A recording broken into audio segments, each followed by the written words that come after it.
Welcome to ILTV's Israel Daily. I'm Steve Leibowitz, and coming up in today's newscast, terror victims in the Jordan Valley and Tel Aviv. Police reinforcements are called up. Quiet returns to Israeli towns on the Lebanese and Gaza borders. Tensions remain high as Jews and Muslims celebrate Passover and Ramadan.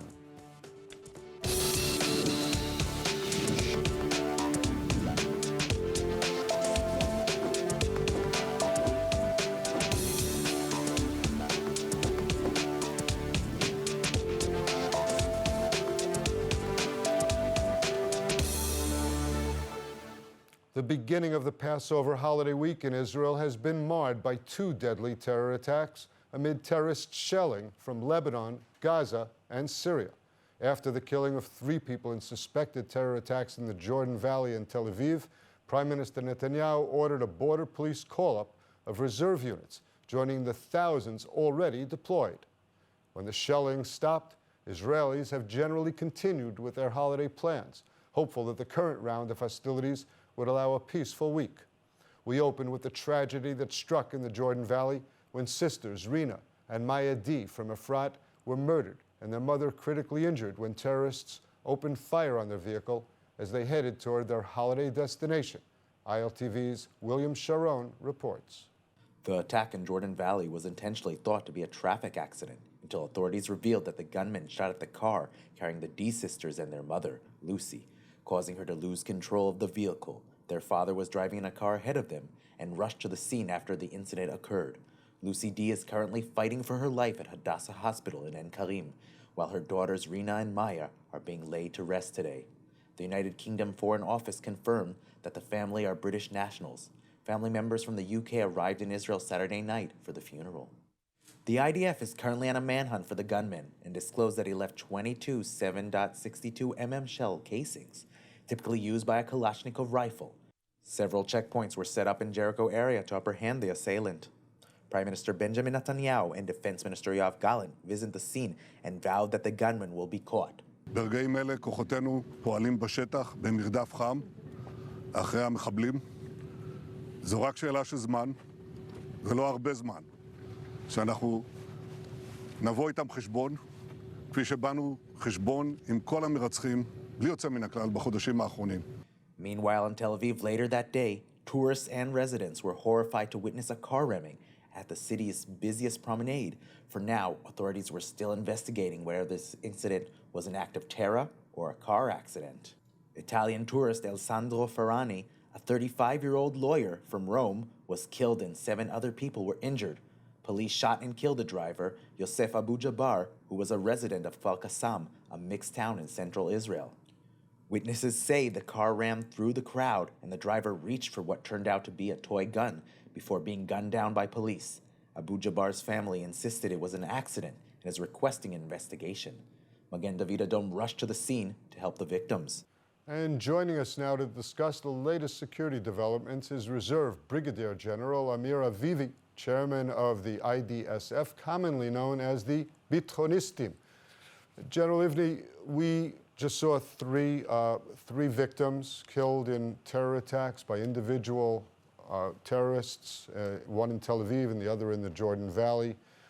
The police were already on high alert. What do you have to say to the population as far as personal security today?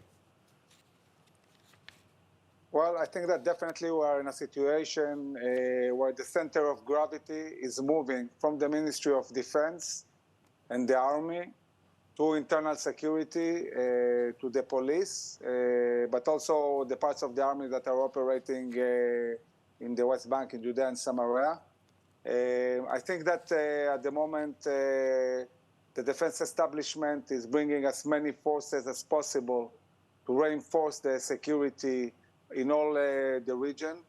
The police has brought its reserve units. The army is sending battalions to patrol some of the cities and assist the police in any place the police feels they need reinforcement and assistance.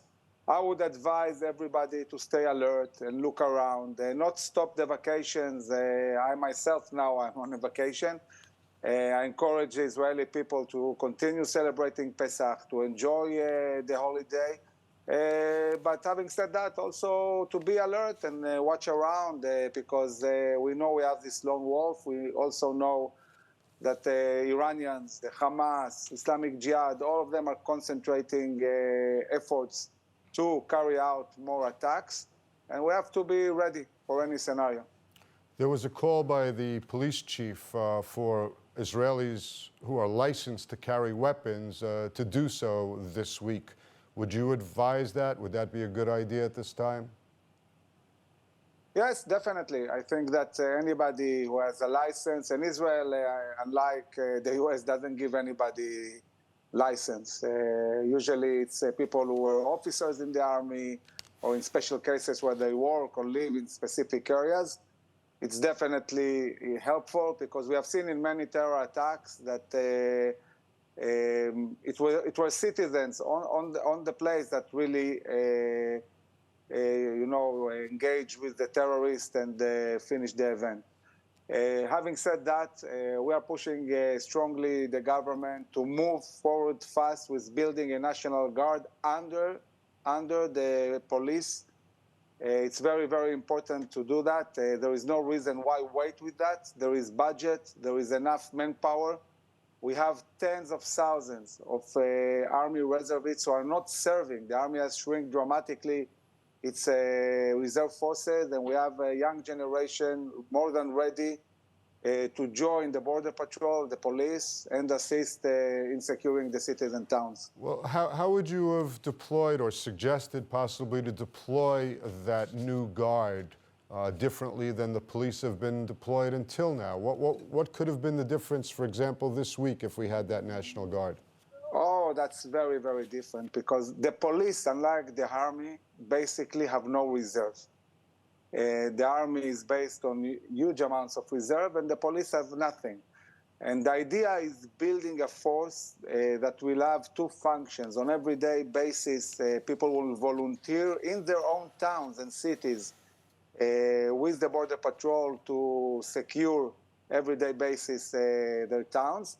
But in times like that, the same people will be brought in reserve under the border patrol as policemen, as border patrol, and immediately we can grow our forces from a few thousands to tens of thousands and maybe even more.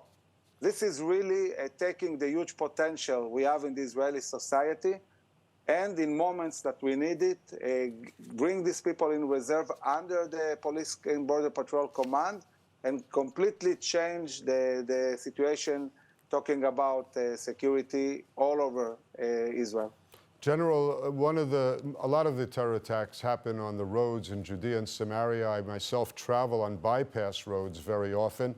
Is part of the solution to build more bypass roads so that there's less direct friction between Jewish residents of those areas and the Palestinian population? There are very specific places where this is needed, like in Hawara, for example, that for some reason they stopped the bypass, which was under construction.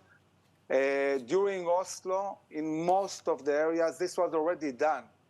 And I think that it's not the only solution. The solution is really the way you deploy the forces around these roads. And the army has a responsibility to secure the roads. Most of the time, it's quite safe to travel. I myself also travel a lot in the region. I usually feel safe. And it's really about continuing to do the good job that the army is doing all over the area. General Avivi, thank you so much for being with us and enjoy the rest of your vacation. Thank you very much.